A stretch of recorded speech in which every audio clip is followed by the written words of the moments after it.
Hello दोस्तों, welcome back to JDS Prime. आज के इस वीडियो में आपका बहुत बहुत स्वागत है। और आज जो है, कल मैंने आपको ये वीडियो अपलोड कर दिया था।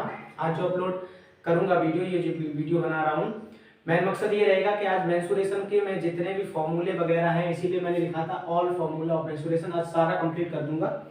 कोई भी चीज़ बाकी ना रह जाए। देखिए कहाँ जाए, मतलब जहाँ तक मुझे ये लगता है कि टाइम की ड्यूरेशन भी हमारे पास कम है और ज़्यादा सिलेबस भी है, तो जहाँ तक मुझे लगता है वहाँ तक जल्दी फास्टली हमें करना चाहिए। मेन बात ये फोकस आ जाता है कि आप देखिए वीडियो को ज़्यादा से ज़्यादा एक दोस्तों में शेयर कीजिएगा और थोड़ा सपोर्ट कीजिएगा चैनल को।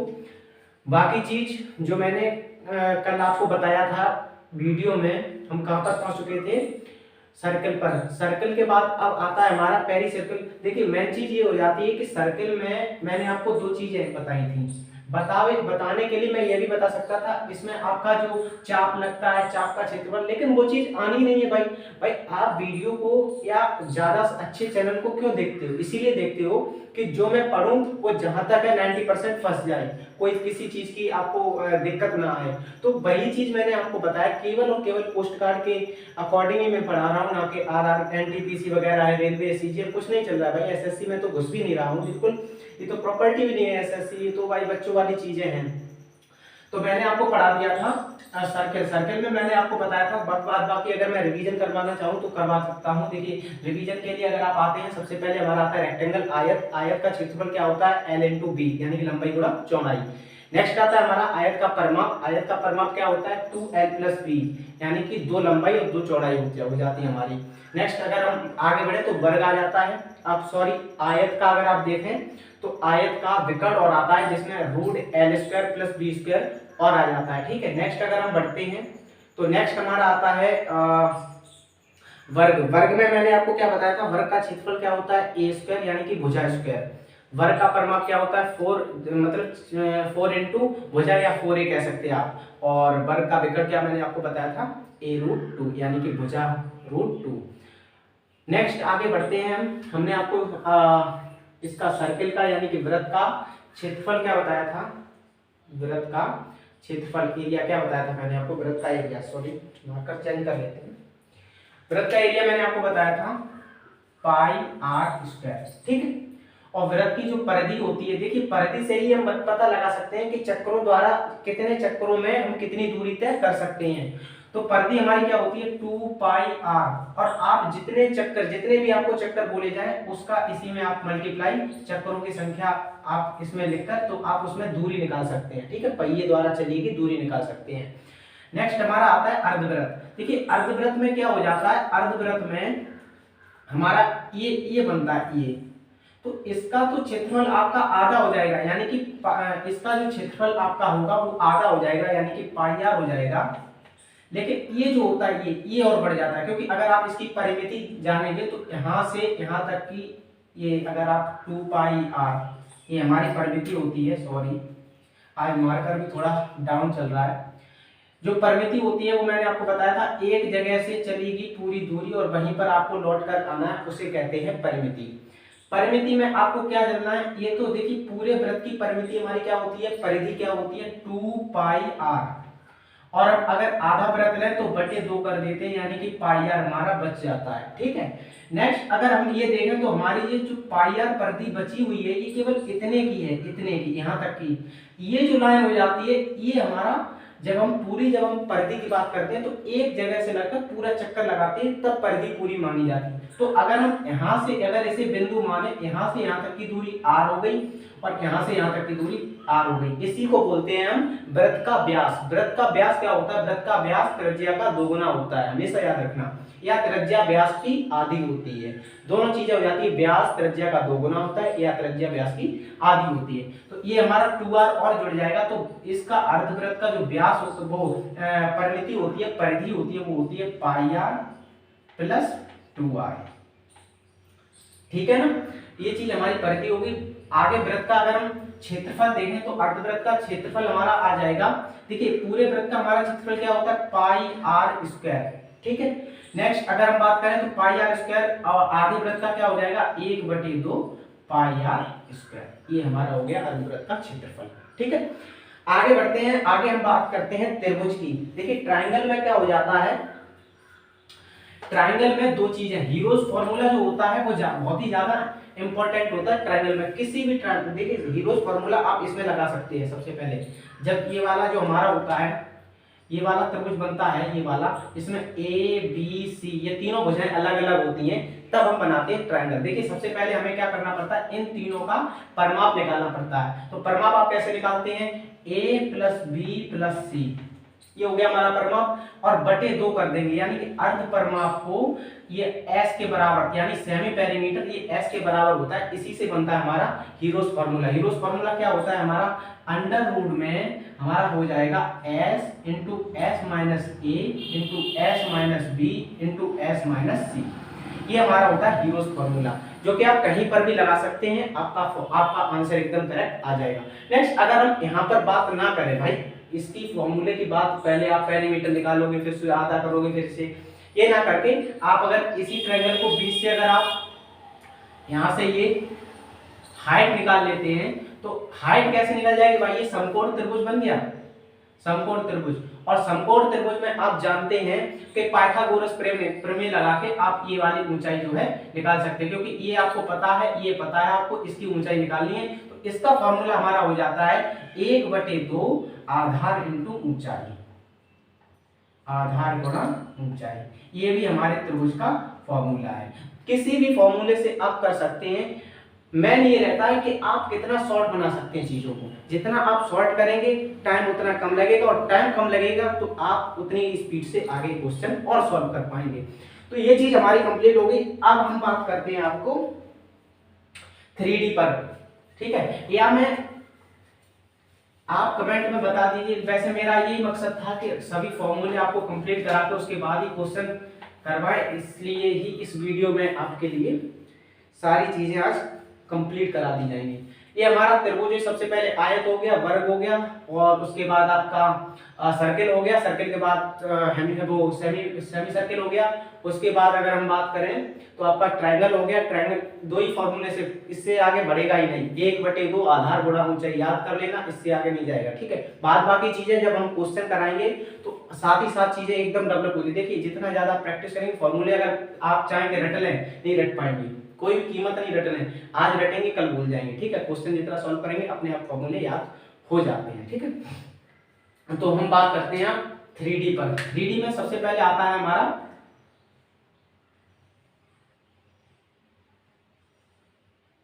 3D में अगर हम बात करें तो सबसे पहले बात करते हैं घनाभ पर, ठीक है। ये हमारा हो गया घनाभ, ठीक है। अब घनाभ में हमारा क्या बढ़ा, ऊंचाई बढ़ गई। अब आप बात करिएगा, सबसे पहले आप देखिएगा, अगर हम घनाभ का, ये हो गया ये, अगर हम घनाभ का क्षेत्रफल निकालें तो घनाभ का क्षेत्रफल क्या होता है, घनाभ का क्षेत्रफल होता है 2LB plus BH plus HL, ठीक है। ये होता है हमारा घनाभ का क्षेत्रफल। अगर हम इसके अंदर के उसके बारे में बात करें, एक मिनट, घनाभ,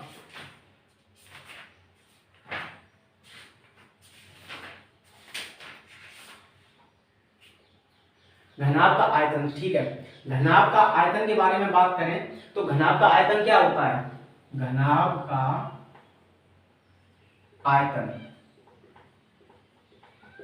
घनाभ का आयतन हमारा हो जाता है, देखिए इसमें लंबाई होती है, चौड़ाई होती है और ऊंचाई होती है, तो सभी का हम गुणा कर देते हैं तो हमारा घनाभ का आयतन हो जाता है। आयतन हम कहते किसे हैं, सबसे मेन बात ये आ जाती है, आयतन कहते किसे हैं। तो आयतन वो होती है चीज, जैसे चारों तरफ से जब हम एक चीज को, जैसे कमरा है तो उसकी जितनी क्षमता होती है अंदर भरने की, उसे हम कहते हैं आयतन। किसी भी चीज को अंदर रखने की जो क्षमता होती है उसे हम कहते हैं आयतन। तो घनाभ का आयतन हमारा हो जाएगा L into B into H.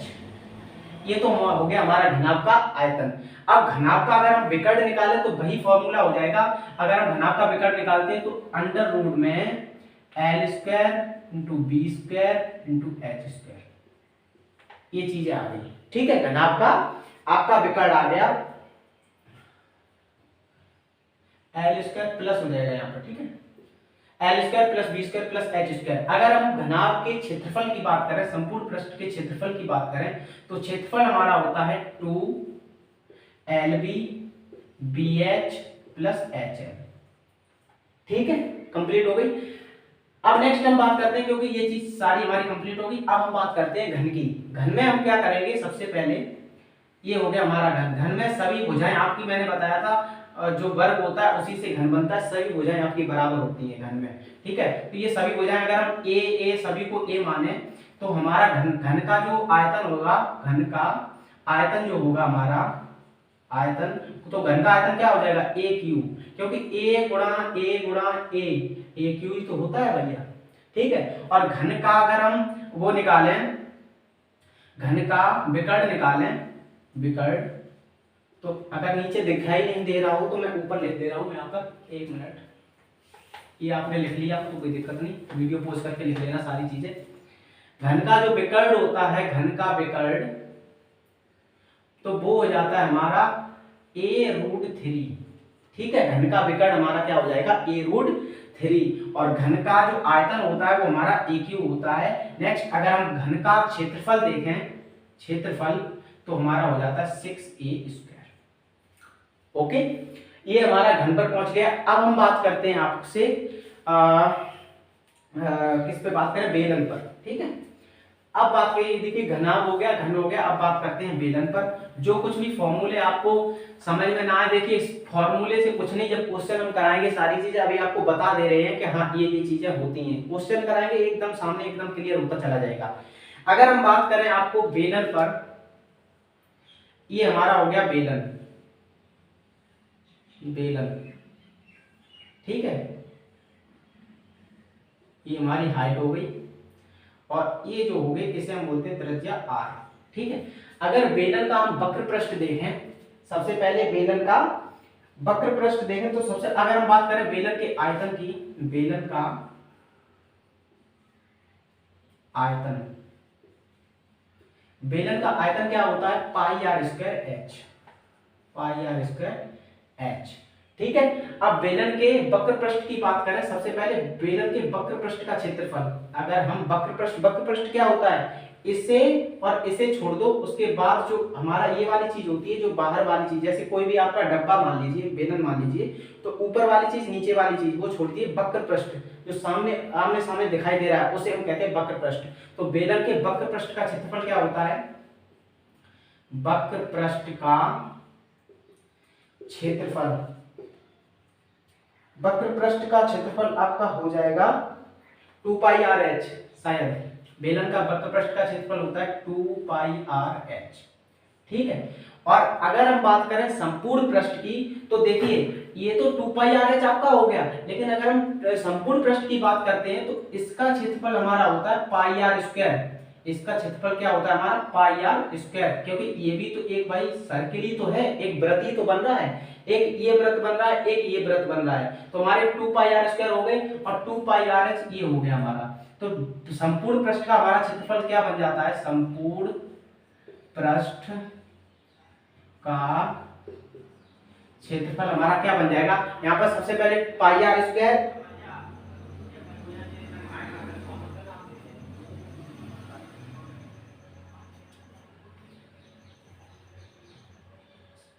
वक्र पृष्ठ ये हो गया। देखिए ये वाला तो हमने वक्र पृष्ठ मान लिया, तो 2πrh ये तो हो ही गया, ये वाला तो क्षेत्रफल आपने देख ही लिया। अब बात करते हैं संपूर्ण पृष्ठ का, तो संपूर्ण पृष्ठ में एक तो πr² ये हो गया, एक πr² ये हो गया, इसे आप ऐड कर देंगे 2πr²।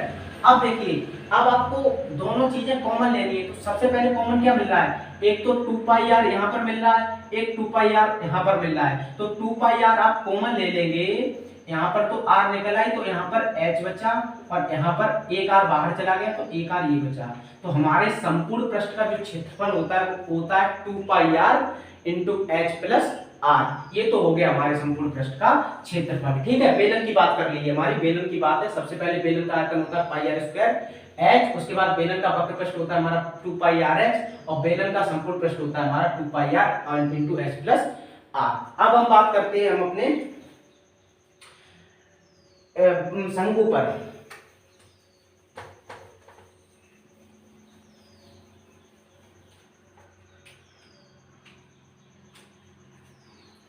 शंकु देखिए कैसे बनता है,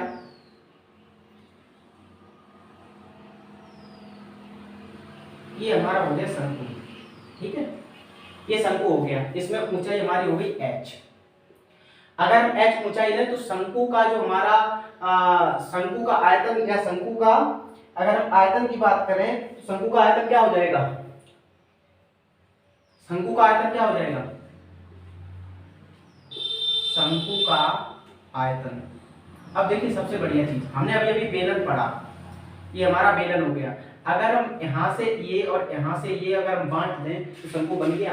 अब देखिए इसमें एक बेलन में 3 शंकु बनते हैं, तो इसीलिए हम शंकु के आयतन को बेलन के आयतन का 1/3 मानते हैं। तो शंकु का आयतन क्या हो गया, 1/3 पाई आर स्क्वायर एच। नोट कर लीजिएगा, शंकु का आयतन हमारा होता है 1/3 पाई आर स्क्वायर एच। अगर हम शंकु के वक्र पृष्ठ की बात करें, वक्र पृष्ठ क्या होता है, इसे छोड़ दीजिएगा आप। वक्र पृष्ठ होता है जितना आपको टोपी वगैरह, जैसे टोपी लगाते हैं ना, तो टोपी की जितनी जो सामने की नीचे की छोड़ दीजिएगा आप। ये गोला इसका तो आपको पता है, इसका क्षेत्रफल क्या होता है, पाई आर स्क्वायर। इसका तो पता, इसका क्षेत्रफल छोड़ के इसे कहते हैं वक्र पृष्ठ का क्षेत्रफल। शंकु का वक्र पृष्ठ का क्षेत्रफल क्या होता है, पाई आर एल। वक्र पृष्ठ का क्षेत्रफल जो होता है, वक्र पृष्ठ का क्षेत्रफल जो होता है वो होता है पाई आर एल। ठीक है, अगर आप संपूर्ण पृष्ठ का क्षेत्रफल देखते हैं तो आपको पाई आर स्क्वायर और ऐड कर देना है, तो pi R square plus pi R L. अब देखिए यहाँ पर पाई आर और पाई आर अगर आप कॉमन लेते हैं तो यहाँ पर आर बचता है, यहाँ पर एल बचती है, तो क्या pi R into L plus R, ये हो जाएगा हमारा संपूर्ण पृष्ठ का क्षेत्रफल। यहाँ तक की बात अगर हमारी कंप्लीट हो गई हो तो अगर हम आगे बढ़े, ये चीज हो गई आपकी कंप्लीट, ये चीज है। और अगर हम इसकी तिर्यक ऊंचाई निकालें, एक बात और, अगर हम इसकी तिर्यक ऊंचाई निकालें तो तिर्यक ऊंचाई आपकी हो जाएगी अंडर रूट में L square plus R square. इसकी तिर्यक ऊंचाई, अगर आपको तिर्यक ऊंचाई पूछी जाए तो उससे होता है अंडर रूट में L square plus R square. ये हो गई हमारी। अब 3D में मेरे को लगता है इससे आगे नहीं पूछा जाए, पर फिर भी मैं आपको गोला पढ़ा देता हूं, गोला और अर्धगोला।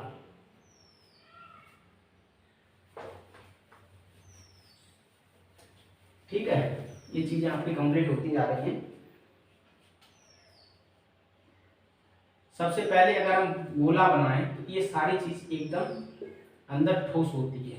ठीक, अगर हम गोले के आयतन की बात करें, आयतन, तो गोले का आयतन हमारा होता है 4/3 पाई आर क्यूब, क्योंकि इसमें लंबाई वगैरह ऊंचाई नहीं होती है, इसीलिए हम गोले को देखते हैं 4/3 पाई आर क्यूब। ये हो गया हमारा आयतन। अगर गोले के हम संपूर्ण पृष्ठ की बात करें, गोले के संपूर्ण पृष्ठ की बात करें, गोले का वक्र पृष्ठ, सबसे पहले गोले का वक्र पृष्ठ ले लीजिएगा, वक्र पृष्ठ, तो क्या हो जाएगा 4 पाई आर स्क्वायर।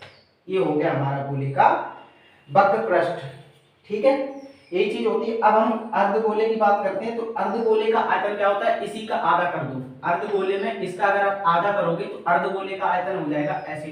अगर आप अर्धगोला ऐसी को बनाते हो, इसे अगर आप मिटाल देते हो, इसे आप अगर मिटाल देते हो तो हमारे अर्धगोले का आयतन क्या हो जाएगा 2/3 पाई आर क्यूब। ये हो गया हमारे अर्धगोले का आयतन। और अर्धगोले का वक्र पृष्ठ क्या हो जाएगा, इसका भी आप आधा कर दो तो हो जाएगा 2 पाई आर स्क्वायर। ठीक है, ये तो हमारा वक्र पृष्ठ और इसकी बात करें। अब अगर हम अर्धगोले के संपूर्ण पृष्ठ की बात करें तो ये हमारा और गोला ऐड हो जाता है संपूर्ण पृष्ठ में, तो क्या हो जाएगा 2 पाई आर स्क्वायर। ये तो होगा ही होगा, इसमें और चीज पाई आर स्क्वायर और ऐड हो जाएगा, तो यहाँ पर क्या हो जाएगा पाई आर प्लस 2, ये हमारा हो गया, और 2 पाई आर स्क्वायर ये हमारा हो गया गोले का वक्र पृष्ठ। अगर हम गोले का संपूर्ण पृष्ठ बात करें तो संपूर्ण पृष्ठ में एक ये पाई आर स्क्वायर और ऐड हो जाता है, तो इसमें आप पाई आर स्क्वायर और ऐड करेंगे तो हमारा संपूर्ण पृष्ठ जो बनकर आएगा, संपूर्ण पृष्ठ जो हमारा बनकर आएगा वो हो जाएगा 3 पाई आर स्क्वायर। कंप्लीट फॉर्मूले आज आपके कंप्लीट हुए। अब कल से अगर हम स्टार्ट करेंगे तो कल से आपका मेंसुरेशन का जो क्वेश्चन वाइज सीरीज है वो स्टार्ट कर दी जाएगी। सबसे पहले हम 2D के क्वेश्चंस लेंगे, उसके बाद हम 3D के क्वेश्चंस लेंगे और अगले 2 या 3 दिन में हम आपकी पूरी मेंसुरेशन खत्म कर देंगे। अगर आपको वीडियो में थोड़ा सा भी इधर उधर लग रहा हो तो आप क्वेश्चन में एक चीज, जब मैं क्वेश्चन करवाऊंगा, देखिए अब अभी आपने मुझे क्वेश्चन कराते हुए नहीं देखा है, क्योंकि सारी चीजें देखिए, सबसे पहली बात ये हो जाती है कैमरे पर आगे आना और चीजों को समझा पाना बहुत ही थोड़ा सा क्रिटिकल, क्योंकि सबसे पहले कंटेंट तैयार करना, उसके बारे में सोचना, उसके बाद चीजें आगे आ जाती हैं। कई लोग ये करते हैं सब भाई एकदम चीजें याद है, लेकिन कैमरे के सामने जैसे ही आए सब चीज भूल गए, है ना, कभी ऐसा हो जाता है। ठीक है, बाकी चीजें जब मैं आपको क्वेश्चन सॉल्व करवाऊंगा, अभी तो थोड़ा चल रहा है, ऐसे ही चल रहा है, लेकिन जब मैं आपको क्वेश्चन सॉल्व करवाऊंगा तो एक कॉन्सेप्ट और एकदम आपको ट्रिक वाइज, यानी कि जितने ज्यादा आप सरल तरीके से और शॉर्ट तरीके से सॉल्व करेंगे क्वेश्चन, उतना ज्यादा आप एग्जाम में ज्यादा से ज्यादा क्वेश्चन अटेम्प्ट कर पाएंगे। तो बस इसी तरीके से आपका 2D और 3D के जितने भी फॉर्मूले वगैरह हैं वो आज कंप्लीट कर दिए गए हैं। बाकी चीज आपको कल से मिलना है एकदम अच्छे से क्वेश्चन, एक वीडियो में लगभग मेरा टारगेट रहेगा 20 से 25-30 क्वेश्चन सॉल्व करवा पाऊं। और जो क्वेश्चंस रहेंगे, मैं क्वेश्चंस आपको अगर आप बताइएगा तो स्क्रीन पर डाल दूं, वरना क्वेश्चन मैं खुद ही लिखूंगा इस बोर्ड पर, क्योंकि उतनी ज़्यादा फैसिलिटी अभी उपलब्ध नहीं है मेरे पास, जो कि आपके सारी चीज़ें मैं, क्योंकि मेरा भी कुछ टाइम अलग, मैं भी कुछ करता हूँ तो टाइम उतना ज़्यादा ड्यूरेशन नहीं बन पाती है, तो क्वेश्चन मैं इसी पर लिखूंगा और सामने आपके खुद ही समझाऊंगा। ठीक है, बाकी बने रहिए हमारे साथ, और अगर वीडियो अच्छा लगा हो तो वीडियो को लाइक शेयर सब्सक्राइब जरूर करें और अपना सपोर्ट जरूर बना के रखें। और चलते चलते जय महादेव, जय हिंद, जय भारत। आगे मिलते हैं नेक्स्ट वीडियो में क्वेश्चंस के साथ। जय हिंद, जय भारत।